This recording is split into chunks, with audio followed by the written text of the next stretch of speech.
Let me give you the difference. Okay, skills are learned. They're not inherent to our nature. None of us are born with the ability to ride a bike or throw a ball or shoot a gun in the military case.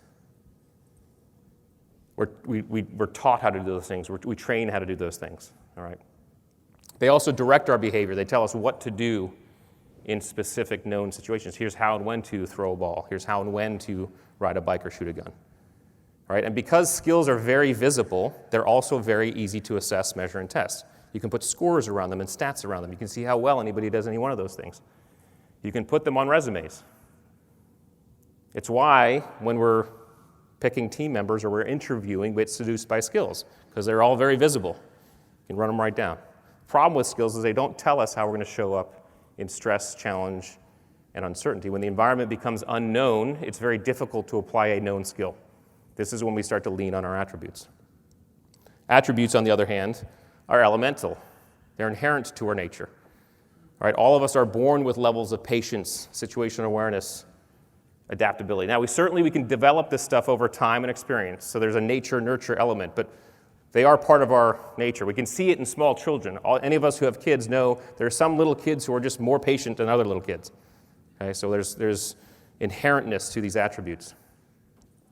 Attributes inform our behavior rather than direct it. They tell us how we're going to show up in specific situations.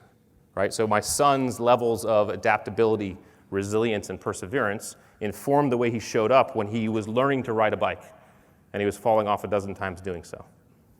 So they inform our behavior. And because they're hidden, they're hard to see, they're very difficult to assess, measure, and test. You see them the most viscerally and visibly during times of stress, challenge, and uncertainty, which made the crucibles that I experienced, whether it be basic SEAL training or the SEAL training I was running, perfect laboratories inside of which to see this. Because everything about SEAL training is about attributes. It's about challenge, uncertainty, and stress. I thought about my time in BUDS, in basic underwater demolition training. And in BUDS, you spend hundreds of hours running around with big, heavy boats on your head, hundreds of hours exercising with 300-pound telephone poles and running around with those things and freezing in the surf zone. And I had done hundreds of combat missions in Iraq and Afghanistan and other places. I had done thousands of training evolutions. Never on one of those did I carry a heavy boat on my head or a 300-pound telephone pole. Which means what they were doing to us in SEAL training had nothing to do with training us in the skills to be Navy SEALs. They were putting us into positions to see if we had what it took. There's actually a funny story from SEAL training. It was before I went. I went in the mid-'90s, and this happened supposedly before I went. But when you showed up to BUDS, one of the first things you had to do was do a 50-meter swim. Jump in the pool, swim to one end, swim to the other end. And the story goes that this kid shows up, and it's his turn, and he jumps into the pool. And when he jumps into the pool, he sinks right to the bottom and just walks across the bottom of the pool to one side, and then walks across the bottom to the other side, and comes up gasping for air, nearly drowning. And the instructor looks at him and says, "What the hell are you doing?" And the kid looks at the instructor and says, "I'm sorry, instructor, I don't know how to swim." And the instructor looks at him and says, "That's okay, we can teach you how to swim."